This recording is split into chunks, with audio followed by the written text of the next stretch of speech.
Hi, today I'm going to talk about a book I finished, and the book is called Cousin Bette, and it's written by Henri de Balzac. I've read 3 or 4 books by Balzac. This is a great book, well worth reading, Cousin Bette. Now, my thoughts on this book are, it has many qualities that make it a great novel. And they are, many different characters. Some of them are very well developed, as well developed as you can do a character in a book. The plot is very structured and moves along at a very regular pace throughout the book. There are some high points and kind of what I call kind of housekeeping points, and then all at once there's a lot of action that happens. The atmosphere around them is very well done. It all takes place in Paris, and that's well done. As I said, the people are well done. One thing I noticed in this book is that Balzac includes financial information about his characters. Some novels you read and you don't know how rich or poor the characters are, but Balzac, especially in this novel, he's like, they make 200,000 francs, they get 6,000 francs per year, and he's always doing all these financial numbers. And first I tried to pay attention to it, and it was a lot to remember. And then I felt like the main point was, this was a lot of money, and these some people were rich and some people were poor, and that was kind of the takeaway. But it is a significant, in this story, the finances are a significant part of the story, especially with all these characters. Now, the main impression that I'm left with on this is that it's a story of these moral criminals. Okay, now, Cousin Bette, she knows that doesn't have the charisma of all these other characters, but the people who have the most charisma are so flawed and so villainous and so morally corrupt that they kind of carry the show, even though it is about her.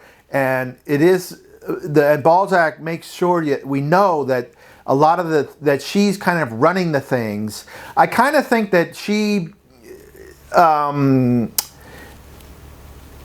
facilitated many of the things that occurred, but these other villainous characters, I'm talking about Baron Hulot and Madame Valérie Marneffe. Those are the 2 main morally villainous characters, and they both have their vice. Baron Hulot loves young women. He loves to spend his money on beautiful women, and in fact he steals money in order to satisfy his vice.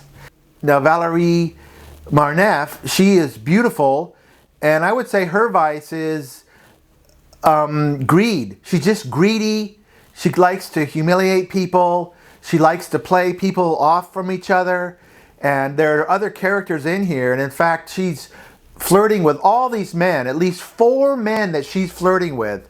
And at one point she gets pregnant, and she convinces all 4 men that the child is theirs.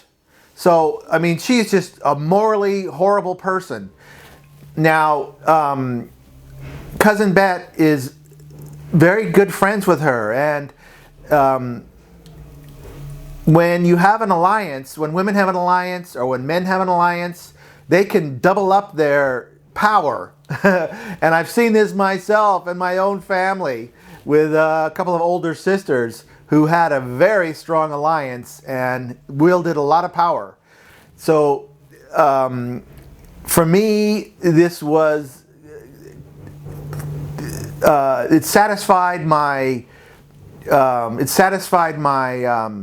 curiosity about how this whole thing works, how these female alliances work. I like to pull quotes from books and So I like to share some of these quotes with you. And at one point, this character Valerie, she has tells so many lies, but she kind of justifies herself. She recognizes that she's evil. Here's a quote that I wrote down.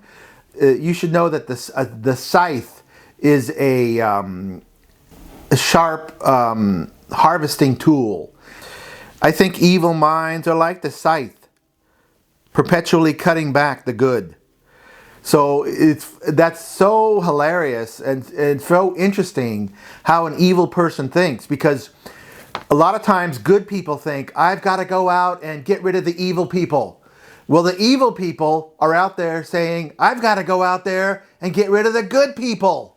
So it's just, they're just the opposites. The thing about this novel is the extremes. Now, I know these characters are exaggerations, and even the good characters in here, especially Madame Hulot, she is just so exaggerated. It's really, some of the things she does in the end are just unbelievably virtuous. It's just, you can't even believe that someone would act that way, but you can't believe how the evil in some of these other people. So it is exaggerated, but it does work. Oh, there is an interesting character who's from Brazil. It is interesting because he's a very rich Brazilian, and he's a black man, and he has slaves. He has a large estate in Brazil, and he has slaves. So that was a very interesting observation. Balzac, he was noticing black people in his society, and he was including them in his as a character in his book. So that was interesting. Here's a quote that Balzac says about the friendship of the two women, Valerie and Cousin Bette. The most fervent affection that we know, a woman's friendship for another woman. And, when I think about some of the women I know, I think that is very well founded and could be an absolute truth. So that's what I got for this book, Cousin Bette by Balzac. It's an excellent novel, and it's a top tier novel for me. So thanks for watching. Okay, I'm back. And the reason why I returned is because after I had finished filming the commentary on the book Cousin Bette by Balzac, I came across the film Cousin Bette, and it was made in 1998. So I watched the film, and I wanted to make some comments about the film, because I'm very interested in how books are adapted into films. One thing right off the bat when I started watching the film, they changed something in the very first scene, and I was kind of a little off balance there. As a person who reads a book, expects it to be like the film, and of course I know that that's not always the case. And right off the start, I noticed that they changed some things, and so as the scenes progressed, I could see that many of the aspects of the novel in the film. And what I realized, it was kind of jarring for me because the structure of the plot in my head was changing. There was a fundamental process of adapting to the film's revised story. And toward the end, I realized what they were doing. They did a couple of things that were very interesting. And one of them is the plot's pretty complicated. And so they made it much simpler. They combined characters that were in the novel, and they merged things. They kept many of the overall characters done very well. But the way I see it, they made the plot half as complicated. The novel is twice as complicated as the film. It's just more complicated. And if you think about it, that makes sense because in a novel, you can do a scene in 2 pages, and then you go to another scene in 2 pages. But in a film, it takes much more effort to make scenes and to have the costumes and all the scenery and the interiors, and so I can see why they simplify it.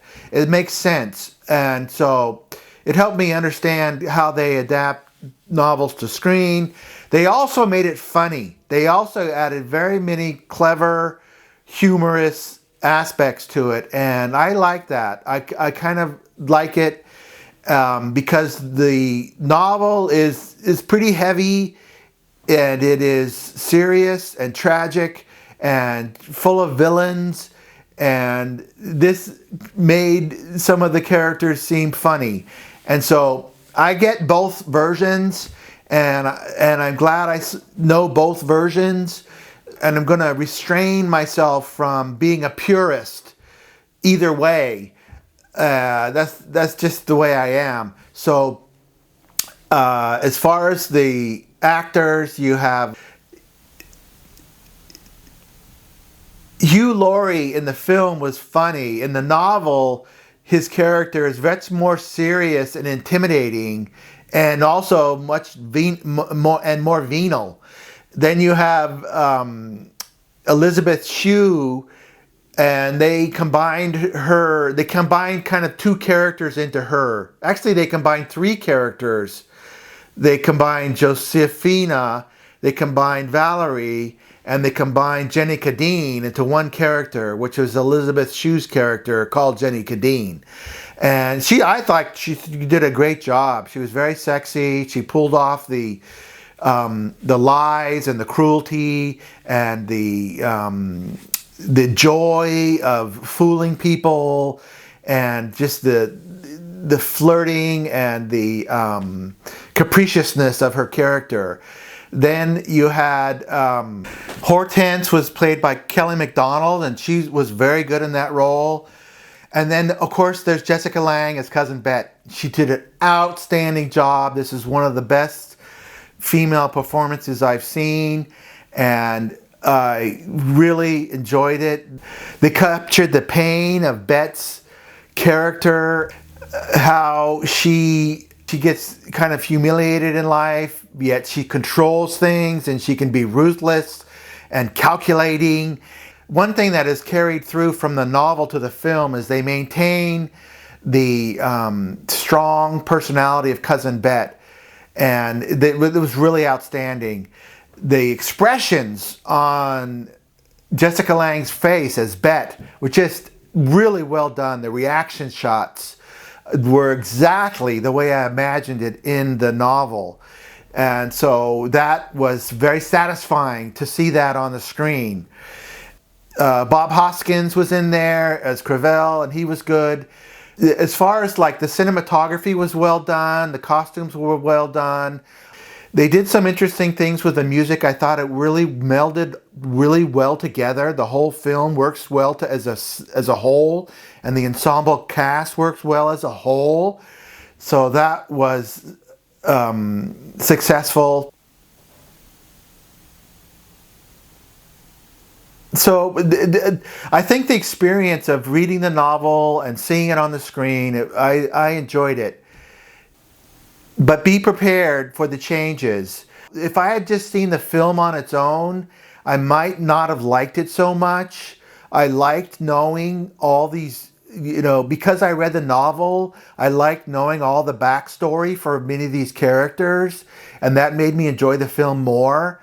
If I just saw the film alone, I doubt I would have rated it as high as I do now. So that's the way I feel about this, and I thank you for watching.